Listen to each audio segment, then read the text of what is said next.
to severe penalties, including death. Every major religion forbade usury. Most of the arguments made against the practice were moral. It was held that money's only legitimate purpose was to facilitate the exchange of real goods and services. Any form of making money from simply having money was regarded as the act of a parasite or of a thief. However, as the credit needs of commerce increased, the moral arguments eventually gave way to the argument that lending involves risk and loss of opportunity to the lender, and therefore attempting to make a profit from lending is justified. Today, these notions seem quaint. Today, the idea of making money from money is held as an ideal to strive for. Why work when you can get your money to work for you? However, in trying to envision a sustainable future, it's very clear that the charging of interest is both a moral and a practical problem. Imagine a society and economy that can endure for centuries because, instead of plundering its capital stores of energy, it restricts itself to present-day income. No more wood is harvested than grows in the same period. All energy is renewable: solar, gravitational, geothermal, magnetic, and whatever else we discover. This society lives within the limits of its non-renewable resources by reusing and recycling everything, and the population just replaces itself. Such a society could never function using a money system utterly dependent on perpetually accelerating growth. A stable economy would need a money supply at least capable of remaining stable without collapsing. Let's say the total volume of this stable money supply is represented by this big circle.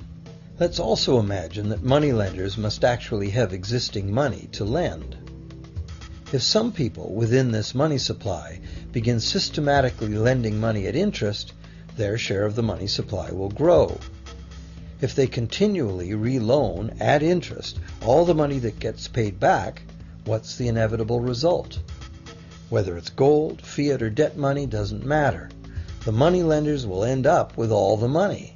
And after the foreclosures and bankruptcies are all filed, they'll get all the real property too. Only if the proceeds of lending at interest were evenly distributed among the population would this central problem be solved. Heavy taxation of bank profits might accomplish this goal, but then why would banks want to be in business? If we were ever able to free ourselves of the current situation, we could imagine banking run as a non-profit service to society, dispersing its interest earnings as a universal citizen dividend, or lending without charging interest at all.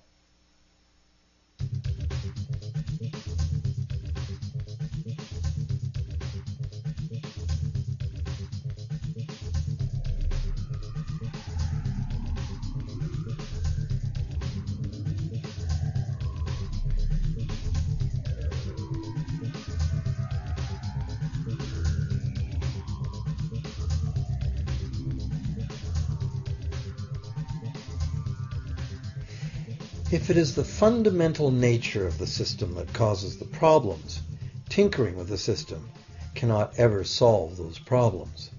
The system itself must be replaced.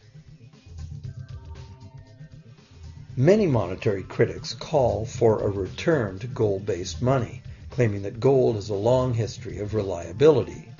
They ignore the many scams that can be played with gold: shaving coins, debasing the metal, cornering the market, all of which were abundantly practiced in ancient Rome and contributed to its fall. Some advocate silver, it being more abundant than gold and therefore more difficult to corner. Many question the need to bring back precious metals at all. No one wants to go back to carrying heavy sacks of coins to go shopping.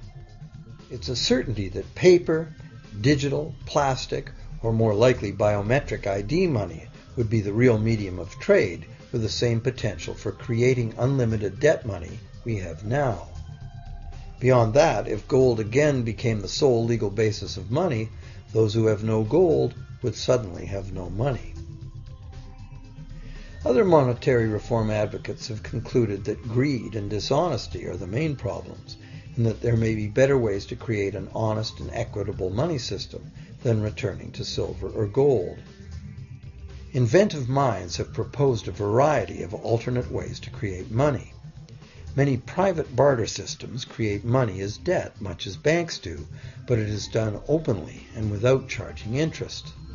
An example is a barter system in which debt is expressed as pledges of hours of work, all work being valued equally at a dollar figure that then allows hours to be equated with the dollar price of goods. This kind of money system can be set up by anyone who can devise a way to do the accounting and find willing and trustworthy participants. Setting up a local barter money system, even if it were little used now, would be prudent emergency planning for any community. Monetary reform, like electoral reform, is a big topic, and one that requires a willingness to change and to think outside the box. Monetary reform, again, like electoral reform, will not come easily, because the enormously powerful interests that benefit from the existing system will do their utmost to maintain their advantage. Now that we've seen that money is just an idea, and that in reality money can be whatever we make it, here's one very simple alternative monetary concept to consider. This model is based on systems that have worked in the past, in England and America, systems that were undermined and destroyed by the goldsmith bankers and their fractional reserve system.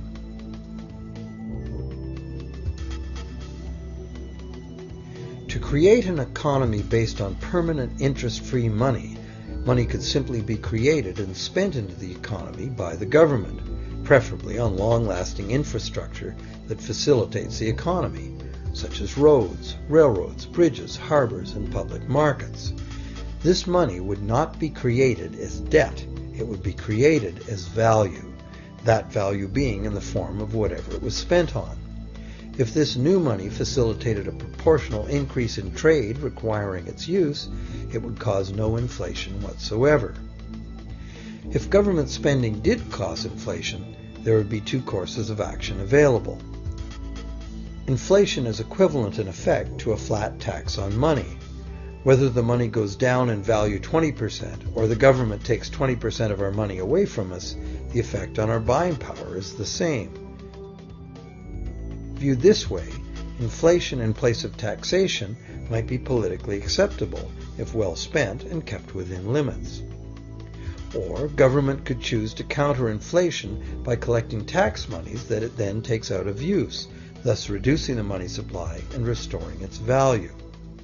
To control deflation, which is the phenomenon of falling wages and prices, the government would simply spend more money into existence.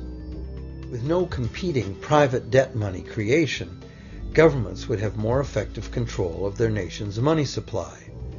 The public would know whom to blame if things went wrong. Governments would rise and fall on their ability to preserve the value of money. Government would operate primarily on taxes, as it does now, but tax money would go much, much further, as none of it would be required to pay interest to private bankers. There could be no national debt if the federal government simply created the money it needed.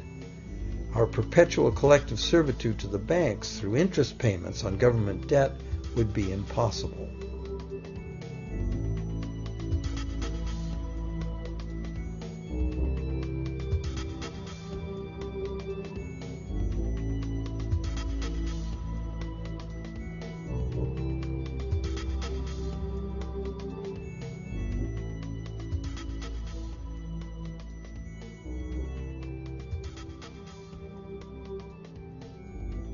What we have been taught to believe as democracy and freedom has become in reality an ingenious and invisible form of economic dictatorship.